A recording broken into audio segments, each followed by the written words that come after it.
Nós estamos terminando a nossa reflexão sobre a vida de José. E hoje é a nossa penúltima reflexão. E nós vamos aproveitar a vida de José nessa última parte, penúltima parte, para a gente também refletir sobre a ceia. Que hoje é o primeiro domingo do mês e a gente também celebra a ceia do Senhor.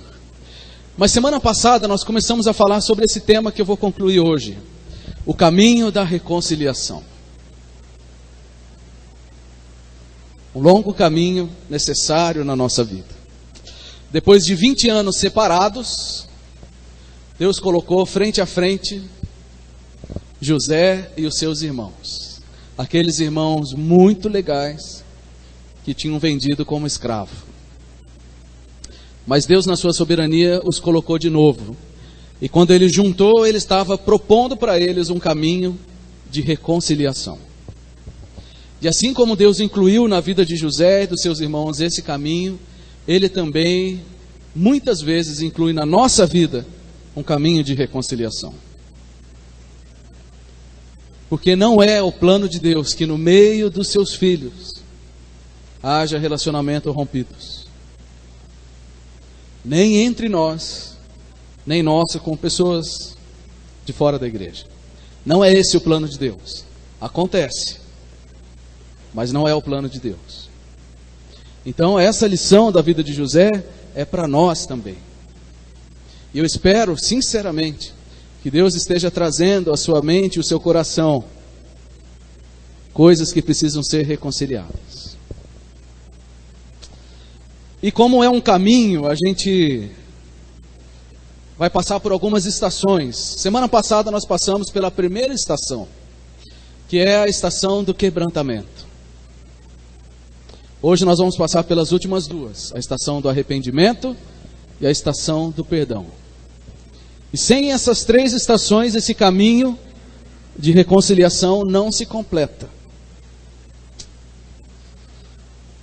Quando nós falamos sobre quebrantamento, a ideia era o seguinte, na primeira estação. Quebrantamento é o processo de transformação de um coração duro e orgulhoso em um coração humilde e arrependido. Lembra que eu perguntei, você conhece alguém de coração duro? Conhece? Pode ser que essa pessoa seja você? Pode ser.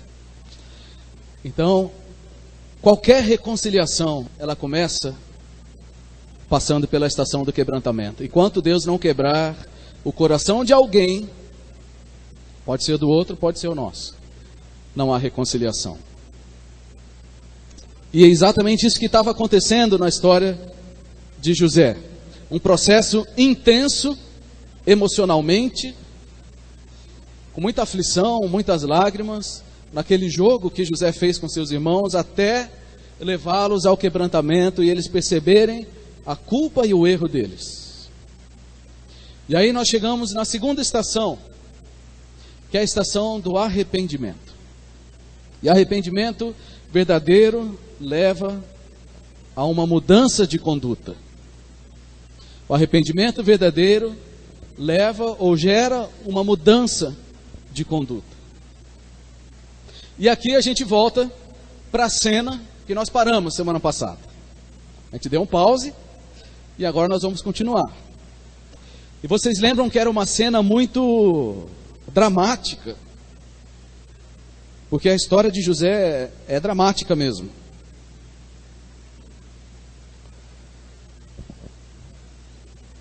José combinou com seus irmãos, vocês vão lá, volta e tragam seu irmão Benjamim, e só assim eu vou acreditar que vocês não estão mentindo. Era tudo uma estratégia para quebrantar os irmãos.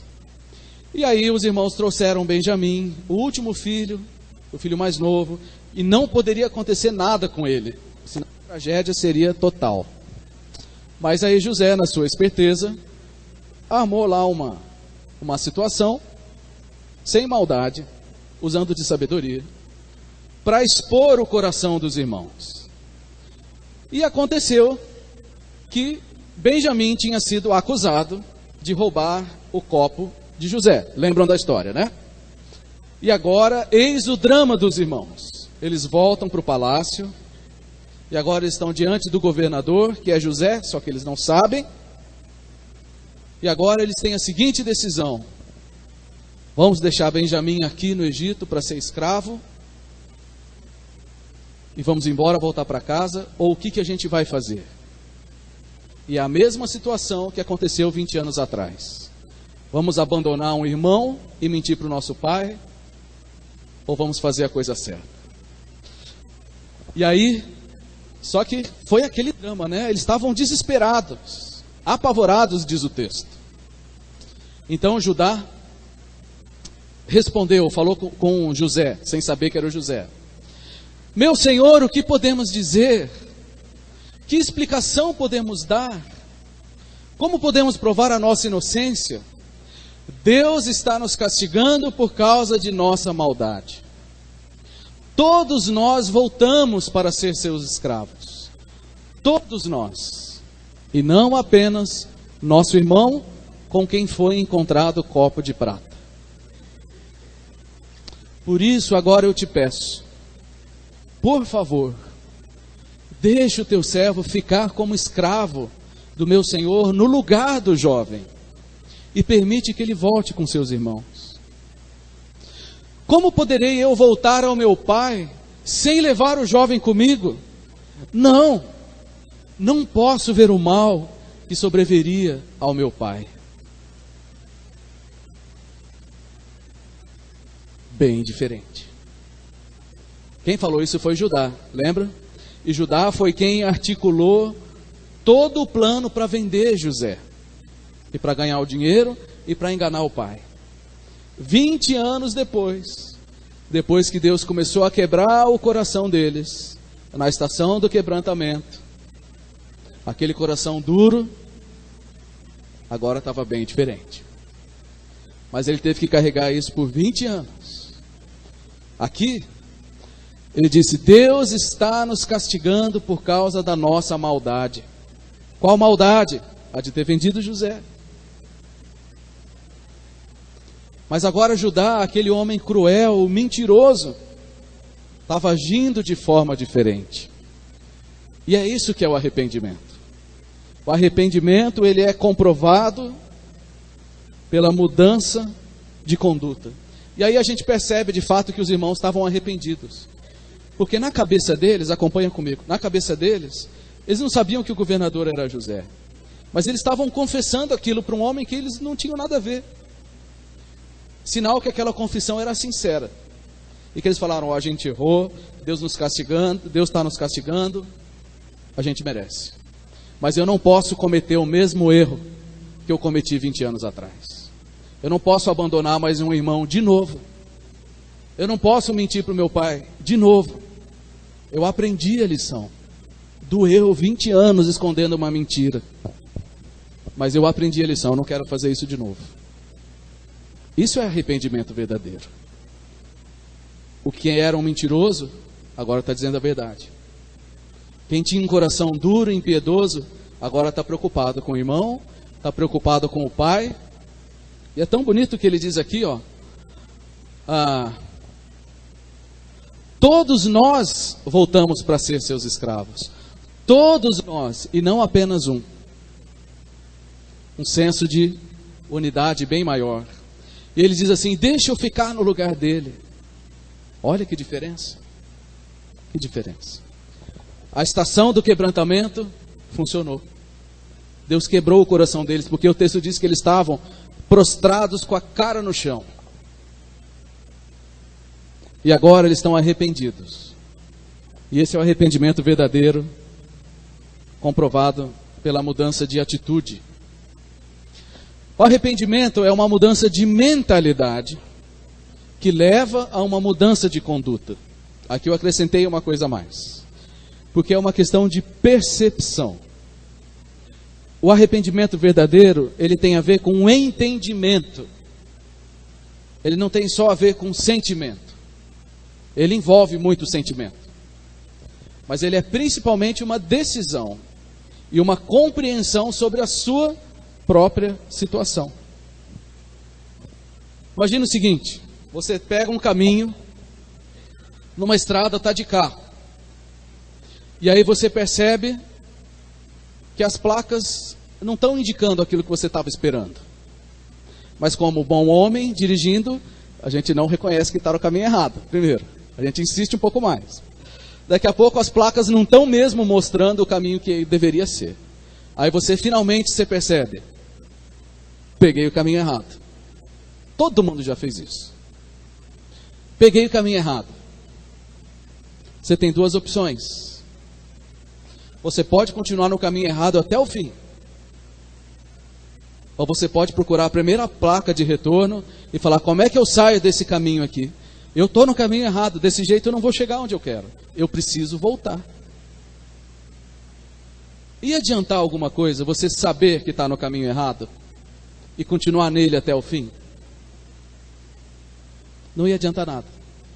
Então, o arrependimento é uma mudança de mentalidade. Opa, estou no caminho errado. Mas também precisa uma mudança de conduta. Pega o primeiro retorno e volta, começa tudo de novo. Esse é o arrependimento verdadeiro. Porque a parte do sentimento, até que às vezes é mais fácil de acontecer. Mas a mudança de conduta é mais difícil. Sair da estrada que você está, voltar lá e acertar o caminho desde o começo é mais difícil. Mas o arrependimento verdadeiro exige esse tipo de atitude. Então, no caminho da reconciliação, a gente passa pelo quebrantamento, Deus nos leva ao quebrantamento, e depois do quebrantamento a gente entende que precisamos mudar de caminho. Com sinceridade, esse é o arrependimento. E essa mudança só vem quando Deus mostra que nós estamos no caminho errado. Foi isso que Judá falou. Deus está nos castigando, porque nós estamos errados. Então o arrependimento, ele vem quando Deus mostra para cada um a sua estrada errada. E posso dizer uma coisa? Deus mostra. A gente que luta, mas Deus mostra que o nosso caminho está errado. Mas sem o arrependimento, não tem reconciliação. O quebrantamento é o começo, mas ele se conclui com arrependimento. Deixa eu contar uma outra história, para a gente entender. Um grupo de amigos foi fazer um passeio, um retiro, num lago. Tinha um lago lá, o pastor Nicodemos que contou essa história. E eles estavam lá nadando no lago, brincando e tal. De repente um dos amigos se afastou um pouco mais e começou a se afogar. É horrível, né? Alguém se afogar. Horrível. Ele começou a se afogar.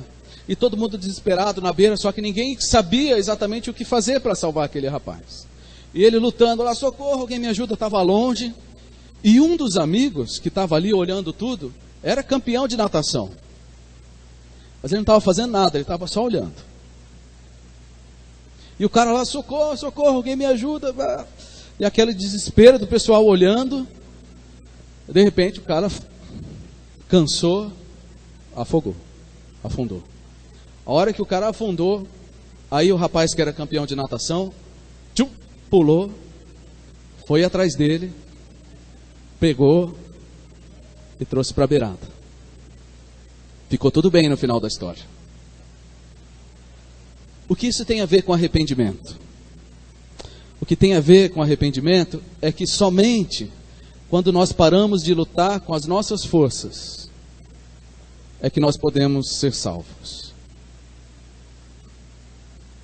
Somente quando eu desisto do meu caminho, é que eu posso ser salvo. Por que aquele rapaz não foi antes buscar aquele cara que estava se afogando? Porque você já viu alguém se afogando, né? Ele fica tudo desesperado. Era perigoso os dois se afogarem. A hora que ele não tinha mais o que fazer, aí ele estava pronto para ser salvo. E assim tem que ser o arrependimento na nossa vida. Enquanto eu achar que eu tenho alguma coisa em mim, que eu estou certo diante de Deus, eu não estou pronto para ser salvo. a hora que eu desisto de lutar, que eu desisto do meu caminho, que eu desisto do meu jeito, aí eu estou arrependido. Aí eu estou pronto para o Salvador vir e me pegar. No processo de reconciliação, também é assim. Enquanto a gente não se arrepender completamente do que foi feito de errado, não tem solução. Não tem solução. E aí a gente chega na última estação. A estação do quebrantamento, a estação do arrependimento, e a última estação, a estação do perdão. E a história de José é uma das que mais nos ensina sobre perdão. Os irmãos estão ali, desesperados. O que vai ser de nós se esse menino Benjamim ficar aqui? Como que a gente vai dar notícia para o nosso pai? E agora a gente abandona ele, não abandona? Não podemos abandonar, a gente não faz mais isso, a gente se arrependeu agora. Por favor, senhor governador, tem misericórdia de nós. Nós estamos afogando. A gente não tem mais o que fazer. E o perdão, ele surge justamente quando não tem mais discussão. Aí eu quero ler agora o que aconteceu. Então imagina aquela cena dramática, José olhando para eles sem saber que era José, eles pedindo misericórdia. A essa altura, José já não podia mais conter-se, porque é tudo muito intenso. Diante de todos os que ali estavam, e gritou: façam sair a todos. E ele se pôs a chorar tão alto, que os egípcios o ouviram. E a notícia chegou ao palácio de Faraó. Então José disse aos seus irmãos: eu sou José. Meu pai ainda está vivo? Mas os seus irmãos ficaram tão pasmados diante dele, que não conseguiam responder-lhe. Então estava dramático, ficou mais ainda. Eu não sei nem interpretar aqui a cena, nem vou me arriscar. Mas eu sou José. Imagina a cara deles. Né? A palavra, a ideia é assim, que eles ficaram petrificados. E aí José disse: cheguem mais perto. Disse José a seus irmãos. E quando eles se aproximaram, disse-lhes: eu sou José, o seu irmão, aquele que vocês venderam para o Egito. Mas agora não se aflijam, nem se recriminem por terem me vendido para cá, pois foi para salvar vidas que Deus me enviou adiante de vocês. Então ele se lançou chorando sobre seu irmão Benjamim e o abraçou. E Benjamim também o abraçou chorando. E em seguida beijou a todos os seus irmãos e chorou com eles. E só depois os seus irmãos conseguiram conversar com ele. Nossa, que lindo, né? Pode chorar, pode chorar. É bonito demais, é emocionante. 20 e poucos anos depois, o reencontro. O caminho da reconciliação estava quase no fim. Não foi nem um pouco fácil, nem para os irmãos, nem para José.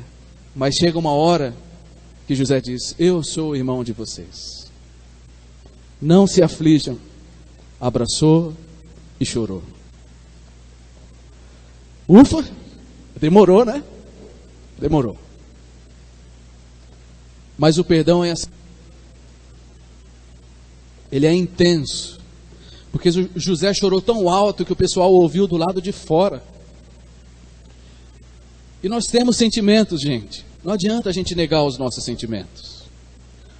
Todos nós temos sentimentos e emoções. A gente não deve ser dominado por eles. Eu falei isso semana passada. Mas a gente também não pode negá-los. A gente tem que saber lidar com isso. Então, se Deus está colocando algo no seu coração, na sua mente, coisas que você precisa tratar, eu já disse, vou repetir, vai ser emocionalmente intenso. Vai dar dor de barriga, vai dar nó na garganta, vai perder o sono. Mas o caminho da reconciliação é um caminho que vale a pena. Vale a pena. Porque essa cena é linda demais. E pode acontecer na sua vida. Pode acontecer na sua vida. Eu quero usar aqui uma definição que o nosso pastor lá de Londrina, pastor Davi, usou numa série de pregações sobre perdão que foi muito impactante. E ele disse o seguinte: o perdão é um processo que começa com uma decisão no íntimo, depois é liberado verbalmente e continua com posicionamentos diários até que a ferida seja totalmente curada. Muito verdadeiro isso daqui. O perdão é um processo. É um processo. E começa com uma decisão no seu coração, no íntimo. A pessoa e Deus. Depois ele é liberado verbalmente. E ele é mantido com posicionamentos diários. A história de José comprova isso.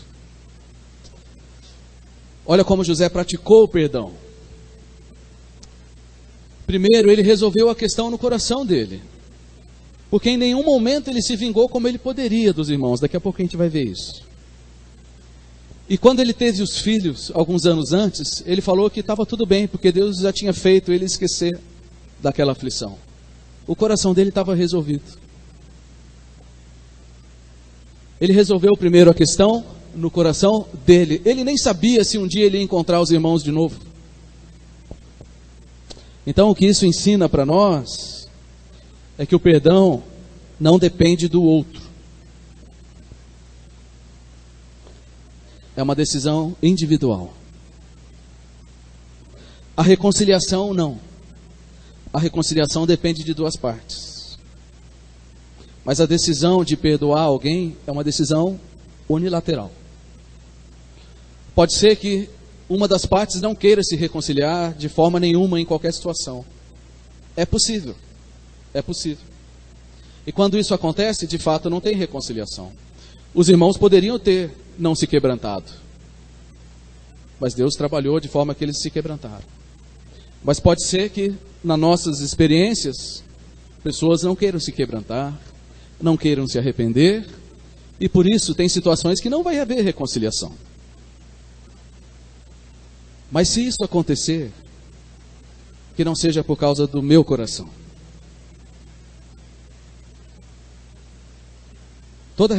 Toda falta de reconciliação é evidência de um coração endurecido.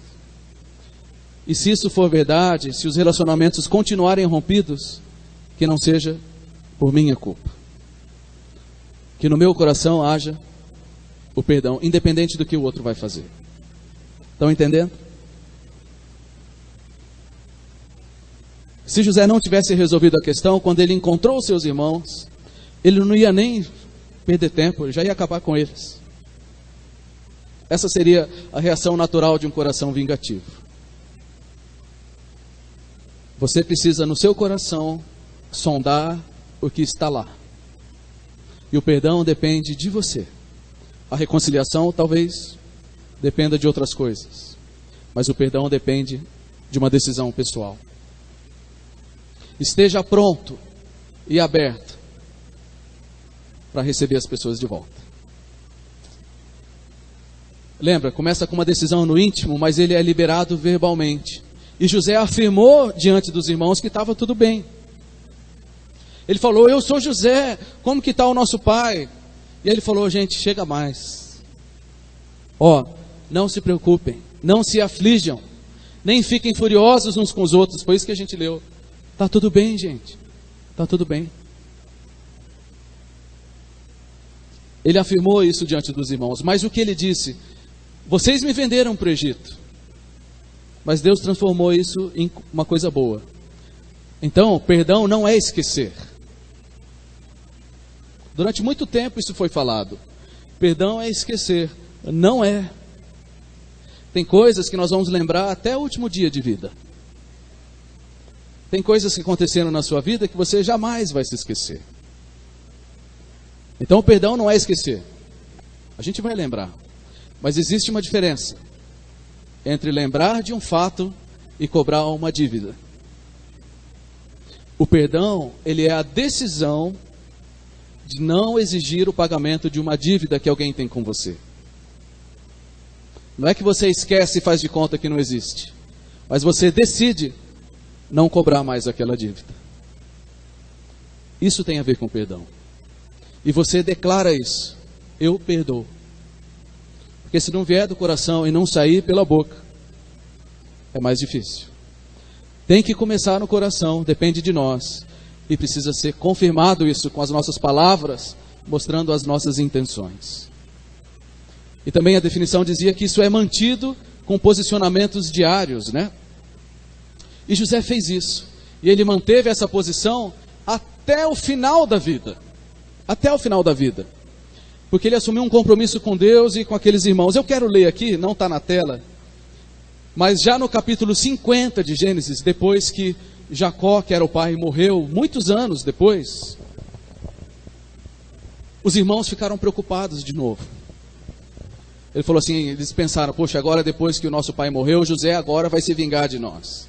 Eles não tinham acreditado no perdão de José. E aí quando o pai deles morreu, eles mandaram dizer para José, ó José, o pai morreu, mas ele, antes de morrer, ele pediu para você não ficar bravo com a gente, para você confirmar o perdão. Deixa eu ler aqui. Gênesis capítulo 50, versículo 16, diz assim: por isso enviaram a seguinte mensagem a José: antes de morrer, nosso pai mandou que lhe disséssemos, por favor, perdoe seus irmãos pelo grande mal que eles lhe fizeram, pelo pecado que cometeram ao tratá-lo com tanta crueldade. Por isso, nós, servos do Deus de seu pai, suplicamos que você perdoe o nosso pecado. Muitos anos depois, quando José recebeu essa mensagem, começou a chorar. Depois seus irmãos chegaram e se curvaram com o rosto no chão diante dele e disseram, somos seus escravos. Mas José respondeu, não tenham medo de mim. Por acaso sou Deus para castigá-los? Vocês pretendiam me fazer o mal. Está vendo? Ele não esqueceu. Mas Deus planejou tudo para o bem. Colocou-me nesse cargo para que eu pudesse salvar a vida de muitos. Não tenham medo. Eu vou continuar a cuidar de vocês e de seus filhos. E desse modo ele os tranquilizou e os tratou com bondade. Ele decidiu no coração, ele deixou claro para os irmãos que ele tinha perdoado, e ele manteve o posicionamento constantemente. Esse é o perdão completo. Não pode depender do outro. Não é esquecer. E não pode ser anulado. Se você perdoou, você assumiu um compromisso com Deus que está perdoado. Não vai lá buscar de novo aquele negócio de volta. Porque Deus não trata assim com a gente. Essa é a última estação. Essa é a última estação do caminho da reconciliação. Para Deus o que vale, eu acredito muito nisso. Para Deus o que vale é a atitude individual. Porque o que a Bíblia nos diz é que cada um dará contas de si mesmo. Todos nós vamos estar diante do Senhor e Ele vai nos perguntar a respeito do nosso coração, não do coração do outro. Então quero te incentivar a ter o seu coração em paz com Deus. São essas três estações do quebrantamento, da reconciliação: quebrantamento, arrependimento e perdão. Então, se você pecou contra alguém, peça perdão, mesmo que o outro não aceite. Peça perdão, mesmo que o outro não aceite. Se alguém pecou contra você, no seu coração, perdoe, mesmo que o outro não se arrependa. Enquanto ele não se arrepender, a gente não se fala. Não é assim? Se ele não vier, eu também não vou. Ótimo, é exatamente o oposto do que a história de José nos ensina. É exatamente do que a palavra de Deus nos mostra. Então, não é um assunto simples. Porque cada um sabe aonde dói, cada um tem as suas experiências. Mas pense nisso, peça perdão, mesmo que o outro não aceite. Perdoe, mesmo que o outro não se arrependa. Não tem como a gente falar de perdão e ao mesmo tempo não pensar em graça. Porque a graça é o que transforma uma oportunidade de vingança em bênção. Porque o perdão, ele não é uma coisa que fica sem consequências, ele precisa ser confirmado na prática. E José fez isso. E com esses exemplos que eu vou dar aqui, eu comprovo e a gente entende que de fato José tinha perdoado os seus irmãos. Por exemplo, ele deu alimento para os seus irmãos, quando ele não precisava ter dado. Ele era o governador, ele fazia o que ele queria. Ele falava: vocês querem comprar alimento? Queremos. Não vou vender, se viram. Ele podia fazer isso, mas ele vendeu o alimento. Ele deu liberdade, quando ele poderia ter prendido não um só, mas poderia ter prendido todo mundo. Ele não precisava dar explicação de nada, mas ele concedeu liberdade. Ele devolveu o dinheiro. Os irmãos compraram a comida, ele devolveu o dinheiro. Isso é graça.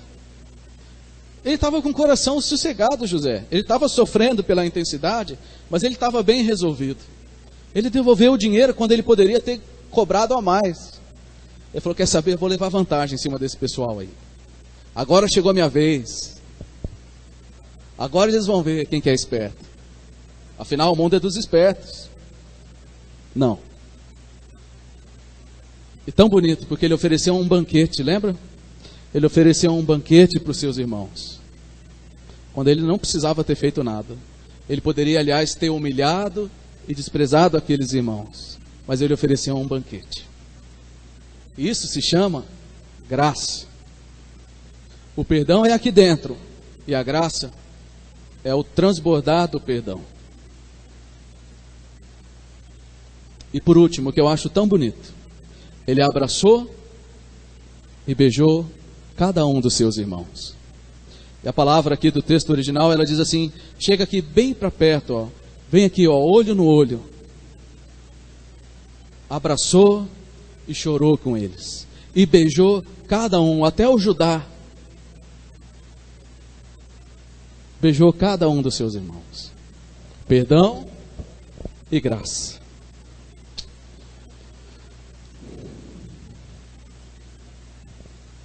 Quando a gente compreende a forma como José agiu com seus irmãos,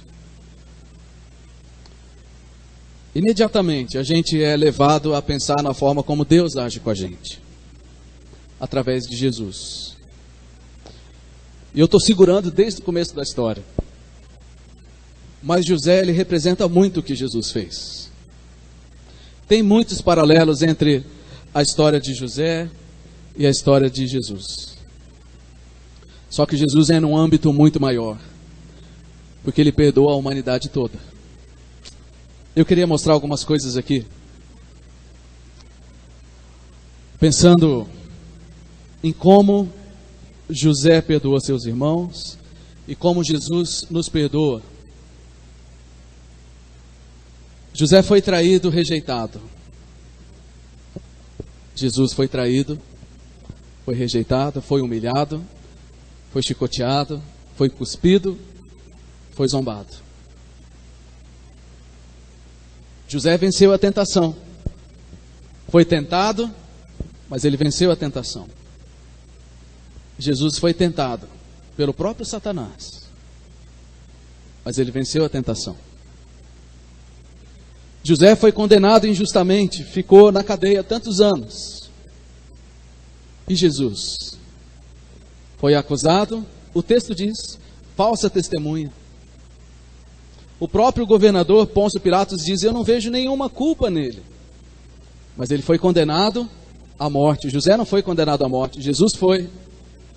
Então José é uma escala pequena, Jesus é uma escala enorme. José foi condenado injustamente, Jesus foi condenado injustamente.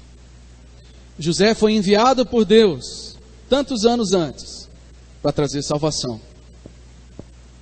E Jesus?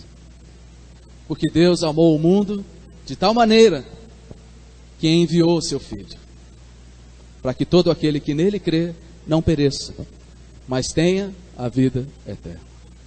Jesus foi enviado para nos livrar da fome e da miséria espiritual. para nos dar salvação. E por último, José retribuiu com graça aqueles que só tinham feito mal a ele. E Jesus? Jesus também. Sabe quem são os irmãos de José? Sabe quem são os irmãos de José? Somos nós. Somos nós. Nós que ofendemos Jesus. Esse é o ser humano. Mas eu queria ler 2 últimos textos que mostram o amor de Deus por nós. Mas Deus demonstra o seu amor por nós. Cristo morreu em nosso favor quando ainda éramos pecadores. José perdoou seus irmãos antes de encontrar com eles. Jesus também nos perdoou quando a gente não queria nem saber dele, sendo nós ainda pecadores. E isso é graça. Isso é graça. Pois vocês são salvos pela graça, por meio da fé. E isso não vem de vocês, é dom de Deus. Não por obras, para que ninguém se glorie. O que os irmãos de José fizeram para reconciliar-se com o seu irmão? O que eles fizeram? Eles não fizeram nada além de receber o perdão de José. É exatamente assim com o Senhor Jesus. A ceia é exatamente isso. A ceia, meu querido, é o símbolo da maior reconciliação que já existiu de Deus com os homens. Jesus morreu, ele deu o seu corpo, que é representado pelo pão, ele deu o seu sangue, representado pelo suco de uva. Por que ele fez isso? Porque no meio dos filhos de Deus não pode haver relacionamento rompido. E Deus não criou o homem para viver separado dele. Mas o homem se rebelou. Mas Jesus vem em busca e ele oferece reconciliação. Mas para isso é necessário quebrantamento da nossa parte. Para isso é necessário arrependimento. E quando isso acontece, o que é que nós temos em Jesus? Perdão. Que verdade preciosa. Você é um irmão de José. E se não for por Jesus, se não for pela graça e pelo perdão, não tem reconciliação. Mas graças a Deus, por Jesus que perdoa o nosso pecado. E apesar dos nossos erros, sabe o que Jesus faz? Ele nos chama para perto dele. Ele fala, vem aqui, vem para perto de mim. Não importa se você me jogou no buraco, não importa se você me vendeu, não importa se você me ignorou, vem para perto de mim. Vem para perto de mim. Está tudo perdoado, eu já paguei. Não se aflijam, não fiquem preocupados, eu já perdoei. É muito interessante na história de José, que os irmãos não reconheceram José. Mas José reconheceu os irmãos. Com Jesus também é assim. Às vezes demora para a gente entender quem é Jesus. Mas isso não muda o fato que Jesus já nos conhece desde o primeiro momento. E Ele sabe as nossas faltas. Uma outra coisa. Enquanto os irmãos de José não se reconciliaram com ele, eles viveram uma vida miserável. É assim com Jesus também. Enquanto o homem não se reconcilia com seu Salvador, a vida é miserável. E tudo que o homem sente é um vazio no seu coração. Não é assim? É assim. Mas eu queria dar oportunidade hoje, num dia especial para nós como igreja. Você que está aqui, ouviu a história de José, já ouviu de Jesus, ouviu o que Jesus fez por você, ouviu do perdão e da graça que Ele oferece. E eu queria fazer um desafio de coragem para você. Se você quer hoje, diante da igreja, dizer, eu nunca entreguei minha vida para Jesus, eu já entreguei, mas eu quero confirmar isso. Eu quero me reconciliar de verdade com Jesus, quero entregar minha vida para Ele. Eu quero te fazer um desafio, mas é um desafio para os corajosos. Eu queria que você viesse aqui na frente. Eu, Jaci, nós vamos te abraçar, representando o abraço de José, representando o abraço de Jesus que nos recebe. Tem alguém aqui hoje que entende o plano de salvação e que quer entregar sua vida para Jesus? Eu quero te dar essa oportunidade de você fazer isso hoje e se reconciliar com o Senhor, não deixar para depois, porque a oportunidade pode não voltar. E o meu papel é te dar essa oportunidade.